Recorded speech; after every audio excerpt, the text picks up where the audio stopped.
일본 참의원 선거의 개표가 거의 끝난 가운데 집권 자민당의 압도적인 승리로 끝났습니다. 자민당의 예상보다 많은 표가 몰렸는데요. 아베 전 총리의 사망이 이번 선거에 큰 영향을 미친 것으로 보입니다. 도쿄 현영준 특파원입니다. 전체 참의원 248석 가운데 절반인 125석을 새로 뽑는 이번 선거에서 집권 여당이 압승했습니다.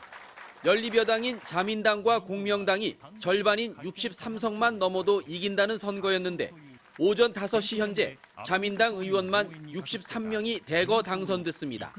두 당의 의석수는 146석으로 248석인 참의원 과반을 훌쩍 넘었습니다.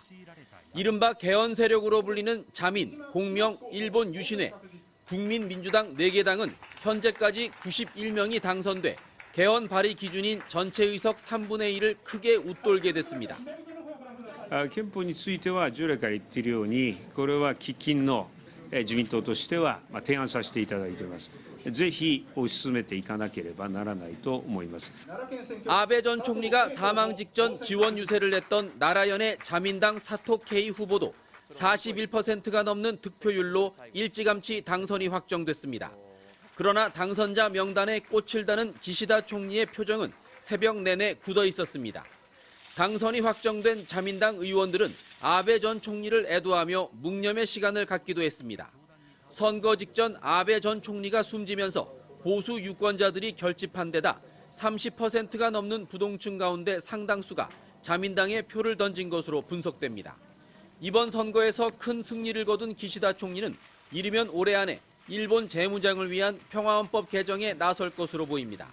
온건파로 분류되는 기시다 총리가 앞으로 3년간 자신의 정치 기반을 강화할 것이라는 분석과 함께 아베 전 총리의 사망을 계기로 강경파가 힘을 얻으면서 한일 관계 개선 등 기시다 총리의 구상에 차질이 있을 거란 우려도 나오고 있습니다. 도쿄에서 MBC 뉴스 현영준입니다. 학생들에게 성희롱 발언을 해 논란이 된 송홍렬 공정거래위원장 후보자가 자진 사퇴했습니다. 자진 사퇴한 장관 후보자가 4명으로 늘었는데 인사검증에 대한 비판을 피하기 어려워 보입니다. 이정은 기자입니다. 송홍렬 공정거래위원장 후보자가 어제 사퇴했습니다. 지난 8일까지 청문회 준비 사무실로 출근했는데 갑자기 사퇴 의사를 밝힌 겁니다. 송 후보자는 큰 공직을 맡아 국민의 기대에 부응할 수 있을지 확신이 서지 않는다. 교직에만 매진하겠다는 짧은 입장문만 내놨습니다.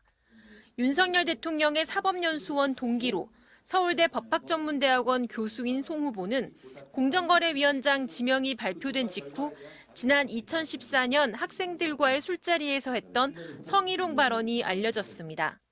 상중하로 나눠 외모를 품평하고 한 여학생에게 다른 남학생을 가리키며 안기고 싶지 않느냐고 말해 당시 학내에서도 논란이 됐던 사실이 드러난 겁니다. 이 때문에 송 후보자는 스스로도 낙마 가능성을 생각했다고 밝힌 바 있습니다. 이 문제 때문에 어려울 것 같다는 말씀도 많이 드렸습니다. 낙마 네, 그런 부분들까지도 저는 생각을 하고 있고요. 하지만 대통령실은 학교에 별도 처분이 없었다는 이유로 큰 문제가 되지 않는다고 판단했습니다. 이로써 새 정부 들어 논란 끝에 사퇴한 장관 후보자는 4명으로 늘었습니다. 민주당은 인사 실패를 겸허히 받아들이고 바로잡으라고 요구했습니다. 이런 가운데 윤 대통령은 오늘 김주현 금융위원장 후보에 대한 임명도 제거하기로 했습니다. 경제 현안이 많아 자리를 비워놓을 수 없다는 건데 새 정부 들어 청문회를 거치지 않고 임명되는 4번째 인사가 됩니다. MBC 뉴스 이정은입니다. 오늘 코로나19 신규 확진자 수는 10,000명대 중반을 기록할 것으로 보입니다. 일주일에 2배씩 늘어나는 더블링 현상이 이어지고 있는데요. 정부는 오늘 첫 자문위 회의를 열고 모레 새 방역 대책을 발표하기로 했습니다. 손영 기자입니다. 어젯밤 9시까지 집계된 코로나19 신규 확진자 수는 12,213명. 전날 같은 시간대에 19,364명보다 7,629명이 줄었습니다. 주말과 휴일 검사 건수가 줄어 코로나19 확진자 수가 일시적으로 감소한 것으로 분석됩니다. 하지만 일주일 전 같은 요일에 5,880명보다는 2.1배, 2주 전 3,301명과 비교하면 3.7배로 급증한 수치입니다. 일주일 단위로 확진자 수가 2배로 늘어나는 더블링 현상이 이어지고 있는 겁니다. 반토막 나거든요. 보통 다음 주에 3, 4만 명대까지 올라가겠다는 얘기고요. 본격적인 유행이 시작됐다고 봐도 될 것 같아요. 이대로라면 8월 중 하루 확진자 수가 20만 명에 이를 수 있다는 우려도 있습니다. 오미크론 하위 변이인 BA.5의 확산, 휴가철 이동과 에어컨 사용 증가, 시간이 지나 접종 면역 효과가 약해진 점 등이 복합적으로 작용한 것으로 보입니다. 정부는 오늘 국가감염병 위기 대응 자문위원회 첫 회의를 열고 모레 방역 조치 강화 여부를 발표할 예정입니다. 중증 환자나 사망자 수는 크게 늘지 않았기 때문에 영업시간 제한 등 고강도 거리두기 조치는 이뤄지지 않을 것으로 예상됩니다. 다만 실외 마스크 의무화나 요양병원 면회 제한 등은 논의 대상에 오를 것으로 보입니다. MBC 뉴스 손영입니다. 국민의힘 이준석 대표의 징계에 대해 당내 후폭풍이 계속되고 있습니다. 국민의힘은 오늘 의원총회를 열고 수습책을 논의합니다. 김민찬 기자입니다. 국민의힘이 오늘 오전부터 초선과 재선, 중진 의원 모임을 잇따라 열고 이후 의원총회를 통해 당 수습책을 논의합니다. 당원권 정지 6개월의 중징계를 받은 이준석 대표의 거취 문제와 향후 지도부 체제를 놓고 격론이 예상됩니다. 당내에선 이 대표에 대한 사퇴 요구가 공개적으로 나왔습니다. 김기현 전 원내대표가 SNS를 통해 책임지는 자세를 보이는 것이 지도자로서의 도리라며 사실상 대표직 사퇴를 촉구한 겁니다.